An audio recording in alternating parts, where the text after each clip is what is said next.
Hello and welcome to a little bit different of a demo where this will be for my Microsoft SQL Server database that I created with my group member Crystal Williston. For our topic of choice, we decided to hit home and go with colleges since we are rather familiar with it. This is the data directory that we chose for it. In total, there are 10 entities and we included a legend or a key at the bottom. So we run through the typical entities and tables, university, the department, employees, head of department, professor, etc.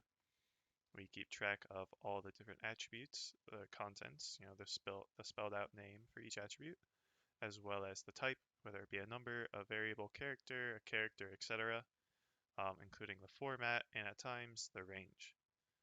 In addition, we also keep track of whether each attribute is a primary key or a foreign key, and if it is a foreign key, which table that foreign key references to. Moving on, this is our ERD or Entity Relational Diagram, which showcases all the tables and their attributes all together.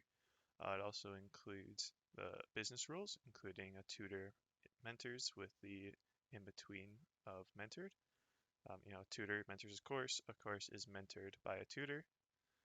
It also shows how many one tutor can mentor many courses, and one course can be mentored by many tutors. Um, Another notable thing is that the relationship between employee and tutor is optional. An employee does not have to be a tutor, but it can be a tutor. Um, Conversely, an employee can be a head of department or a professor, or they could be both. Now to look at the code, I am using mycompiler.io and the SQL part of it instead of using uh, Microsoft SQL Server itself, which I do not have installed on this laptop. Here is the code creating all the different tables. There's not much to it, the different types, and then the primary and foreign key. Scroll down a little bit. This is when we're inserting data into each table, including all of the values.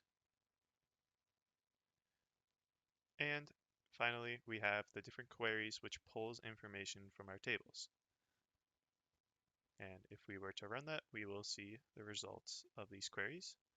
For this first one, this is selecting the student information, their last name, first name, initial, plus their email, GPA, credit hours, and how many courses they've taken, only if their GPA is between a 3.0 or a 4.0, which is A to B level. As we can see, Jordan Poole and Swin Cash both qualify for this. Our second query deals with courses, where it selects most of the course information if that course has more than 8 seats available. As we can see, the course of electronics, which is the course description, and physics have 8 plus seats available, with it being 10 and 20 respectively. Our third query selects all information from an employee that has the first name of Cade.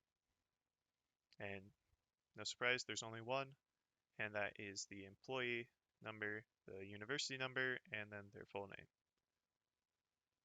And our final query totals and averages each student's GPA for every single course and orders them by the course number.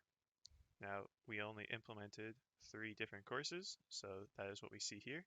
So for the course number of 1600, the average GPA from students is a 2.5. For 2663, it's a 3.0 average GPA.